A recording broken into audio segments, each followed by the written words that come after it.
Hello and welcome to online adda for study वैसे बेड for learning. दोस्तों स्वागत है आप सभी का online adda for study YouTube channel पर। इस वीडियो में हम बात कर रहे हैं एक बड़ी और लेटेस्ट अपडेट के बारे में, और ये जो बड़ी अपडेट और लेटेस्ट अपडेट है वो उन सभी के लिए ब्रेकिंग न्यूज़ है जो उत्तर प्रदेश में नई प्राथमिक शिक्षक भर्ती से संबंधित है। अब जब नई प्राइमरी शिक्षक भर्ती की बात की जाती है तो उसमें सबसे पहला जो नाम देखने के लिए मिलता है वो होता है उत्तर प्रदेश के बीटीसी और डीएलएड करने वाले अभ्यर्थियों के बारे में।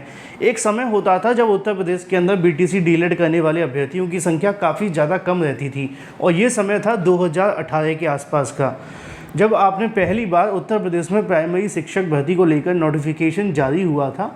उस समय पे बड़ी संख्या के अंदर सीटें खाली चली गई थी। कुछ लोगों का मानना ये है कि वो पेपर का पैटर्न थोड़ा ऐसा था क्योंकि उसमें आपको आंसर लिखने होते थे। कुछ लोगों का मानना ये भी था कि बीटीसी वाले अभ्यर्थियों की संख्या कम है, जिसमें कोई दो राय नहीं है कि कम थी, क्योंकि 68,500 पदों के लिए वैकेंसी निकाली गई थी और उसमें तकरीबन आप सभी के लिए 2 लाख के आसपास अभ्यर्थियों ने आवेदन किया था, इससे कम ही थे, है ना। तो ये तो एक मामला है जो आप सभी के लिए, जिसमें 40,000 अभ्यर्थी सफल हुए थे। अब उस समय पे शायद इसकी सबसे बड़ी ये भी वजह होती थी कि जो बीटीसी डीएलएड करने वाले अभ्यर्थियों की संख्या इसलिए भी कम थी कि कॉलेज भी कम थे और लोगों को जानकारी भी कम थी।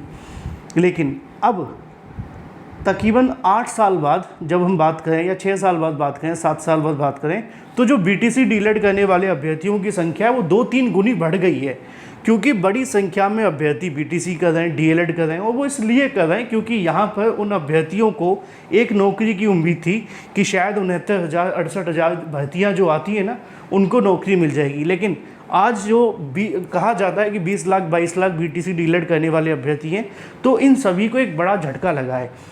और ये झटका इसलिए लगा है कि ये नई शिक्षक भर्ती को लेकर इंतज़ार कर रहे थे, लगातार प्रिपरेशन कर रहे थे।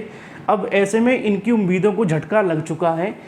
आपने देखा होगा कि नई प्राइमरी शिक्षक भर्ती को लेकर धरना प्रदर्शन चल रहा था। 28 मई से धरना प्रदर्शन शुरू हुआ था और तकरीबन 2-4 दिन पहले तक ये लगातार चला था। बाद में अभ्यर्थियों ने क्या किया कि इस धरना प्रदर्शन के लिए नई तारीखों की अनाउंसमेंट कर दी। जो नई तारीख आती है वो आपको पता था कौन सी वाली थी, वो थी आप सभी के लिए जो तारीख डाली गई थी वो आपको देखने के लिए मिली थी 13 जून 2025, यानी कि आज की। अब ऐसे में आज की तारीख में जो धरना प्रदर्शन रखा गया था पूरे तरीके से समाप्त हो गया है।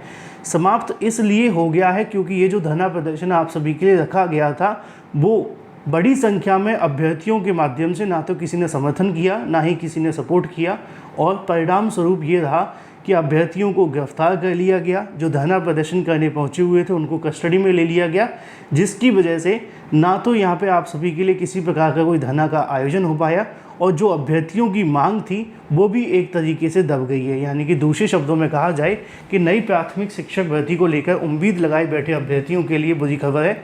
और हाल फिलहाल में आप सभी के लिए नई शिक्षक भर्ती के लिए कुछ पॉजिटिव होने के बजाय नेगेटिव होता दिख रहा है, और लग नहीं रहा कि नई शिक्षक भर्ती को लेकर कुछ होगा।